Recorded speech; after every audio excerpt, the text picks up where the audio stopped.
salut les turfeurs, bienvenue pour un nouveau pronostic de Benoît Requin. Merci pour vos likes, pour vos commentaires. N'hésitez pas à vous abonner pour recevoir tous mes pronostics tous les jours. Et n'hésitez pas à rejoindre ma communauté pour avoir accès à tous les tickets pour la course du Quintet.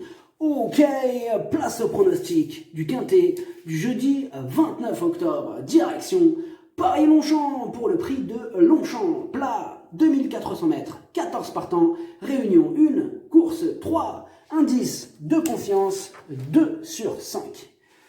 Ce quintet est ouvert, c'est du plat, et on sait, et ce ne sont que des 3 ans capables de beaucoup progresser d'une course à l'autre, à jouer avec modération. Et cette vidéo, je la tourne avant l'arrivée du quintet de ce mercredi. Je reviendrai dessus demain. 11 655 € de gain pour le niveau yo-yo total VIP, et juste pour ce mois d'octobre, comment ça fait plaisir. Et le niveau qui donne accès donc à tous mes tickets pour la course du quintet, c'est le niveau yo-yo total VIP. N'hésitez pas à rejoindre ma communauté et vous récupérez tous mes tickets dans l'onglet communauté. Ok, c'est parti, on commence le pronostic et on commence avec le numéro 1, Sous les nuages. Il est archi régulier, il est à l'arrivée de toutes ses courses, il a fait ses preuves à ce niveau et sera piloté par Pierre-Charles Boudot. Énorme oui. Le numéro 2, Sea Watch. Elle aussi fait preuve d'une louable régularité. Elle passe un test sur la distance, mais semble en mesure d'en faire souffrir plus d'une sur sa route. On écoute pour ce numéro 2 Francis-Henri Graffard. Sea Watch est nettement battue pour le succès dernièrement, mais la lauréate a montré qu'elle avait beaucoup de marge. Même face au mal, je la crois en mesure de jouer un bon rôle, d'autant qu'elle a aussi prouvé son aptitude aux pistes pénibles. Maintenant, j'espère qu'elle tiendra les 2400 mètres. Le numéro 3, Cameron. En 6 courses, 5 fois à l'arrivée, et une fois de plus, il va défendre chèrement ses chances. On écoute Madame Carmen Boxsky. Cameron reste sur une bonne tentative, sur une distance un peu courte pour lui. Il a déjà montré que le terrain lourd ne le gênait pas, dès lors je le crois capable de bien se comporter, d'autant plus que le lot ne me paraît pas si relevé que cela. Il est associé à une femme jockey en forme. Le numéro 4, Salt Rock. Seulement 4 courses au compteur, il passe un test à ce niveau, kit ou double, et on écoute Mademoiselle Stéphanie Nige. Salt Rock devrait être compétitif ce jeudi. C'est un poulain que j'aime bien, qui fait preuve de régularité et qui sera certainement mieux à 4 ans. Il prend part à son premier handicap. Cette course va nous permettre de prendre des repères. Elle sera riche d'enseignements pour l'année prochaine. Le numéro 5, Galloise. Elle reste sur 2 échecs consécutifs. On a surtout besoin qu'elle nous rassure. Le numéro 6, Blue Swan. Il vient de renouer avec les bonnes performances et sur sa forme, mieux vaut ne pas le sous-estimer. Le numéro 7, l'éloge. Elle revient de maladie d'après son entourage, tout est rentré dans l'ordre. Elle est prête à remettre les pendules à l'heure, c'est une surprise possible ce 7. On écoute Pascal Barry. L'éloge n'a pas couru depuis un bon bout de temps car elle a été malade après sa tentative de Clairefontaine-Deauville. Tout va pour le mieux désormais, elle est bien, elle aime le terrain lourd et sera sur sa distance. Le numéro 8, Happy Chris Nat. Malgré son jeune âge, il court beaucoup, mais il ne brille pas par sa régularité. Sa marge de manœuvre est mince dans cette épreuve, et sans en faire une totale impossibilité, il y a d'autres chevaux qui passeront en priorité. On écoute Christophe Plisson. Happy Chris Nat avait très bien gagné à Bordeaux et n'a hélas pu confirmer en dernier lieu. Ce jour-là, il n'a pu vraiment prendre de champ sur une piste plus collante que lourde. Il apprécie le terrain lourd et a comme principal atout son abattage. S'il peut galoper dans son action, il est capable d'aller loin.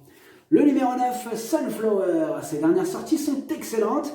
Elle va se produire pour la première fois sur une aussi longue distance, mais à part ça, rien ne s'oppose à ce qu'elle continue sur sa belle lancée.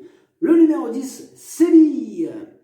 Ultra régulière, elle passe un test au niveau quintet, mais vu sa qualité, attention à elle. On écoute Christophe Ferland pour les 10. Sébi s'est montrée irréprochable depuis ses débuts, ayant très bien récupéré de sa dernière sortie. Je me laisse donc tenter par ce quintet, car je la trouve bien située au poids. De plus, elle affectionne les pistes lourdes. Le raccourcissement de la distance ne devrait pas non plus la gêner. Le numéro 11, Reventador. Il a du mal à digérer sa pénalisation pondérale de 3 kg suite à sa dernière victoire, mais à l'issue d'un bon parcours, une petite place peut lui revenir. Et on écoute Carlos Lafont Paria, pardon. Reventador reste sur des tentatives en demi-teinte, payant la pénalisation de son succès du mois d'août. Il n'a plus aucune marge de manœuvre. Le numéro 12, Bubble Smart. Seulement 4 courses à son actif, mais 100% à l'arrivée. Elle a remarquablement terminé dans un lot qui tenait la route. On la garde. Et on écoute Michael Delzangle. Bubble Smart, c'est remarquablement... tiens, on a utilisé le... Ok. C'est remarquablement comporté en dernier lieu, étant devancé par un poulain de qualité pour sa première sortie au niveau handicap. Elle a montré qu'elle pouvait bien faire à ce niveau. Depuis, tout est ok à l'entraînement. J'en escompte logiquement une bonne performance. On est tous les deux en mode remarquable. Ok, enfin, on a utilisé le même mot.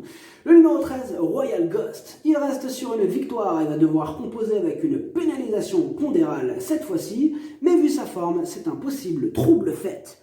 On écoute Adrien Fouassier. Royal Ghost nous a fait plaisir en dernier lieu. Il revient dans un gros handicap avec 3 livres supplémentaires, mais c'est un poulain qui devrait encore progresser. Cependant, j'aurais préféré une distance plus longue. Néanmoins, je le crois en mesure de finir dans la bonne combinaison. Le numéro 14, Champy Charme, lui aussi a remporté sa dernière course. Donc, cette fois-ci, il monte de catégorie et il passe donc un test à ce niveau. Mais vu ses moyens, mieux vaut le surveiller comme le lait sur le feu. On écoute Alain Couetil. Champy Charme vient d'ouvrir son palmarès pour ses débuts dans les handicaps. Il découvre la catégorie des quintés ce jeudi. C'est un poulain que j'estime. De plus, il ne devrait pas être gêné par l'état du terrain. Le pronostic, ça donne As, 12, 9, 2, 10, 3, 6, 14, cheval de complément le 7, si jamais il y a un autre nom partant et ça peut arriver le 13. Merci d'avoir suivi cette vidéo, n'hésitez pas à vous abonner pour recevoir tous mes pronostics tous les jours et n'hésitez pas à rejoindre ma communauté pour avoir accès à tous les tickets pour la course du quintet, à jouer avec modération, bonne chance, chopez-le moins et faites attention à ce quintet, je le répète parce que là on est sur du plat et du coup c'est dès 3 ans donc on va y aller mollo, je ne l'ai pas assez dit je pense tout à l'heure au début de la vidéo, on va y aller mollo avec ce quintet, tout doux. Donc pour ceux vraiment qui sont frileux, pourquoi pas carrément l'ignorer, hein, ça pourrait être aussi une solution, parce que ce genre de quintets sont des quintets pièges. Attention les amis, ciao!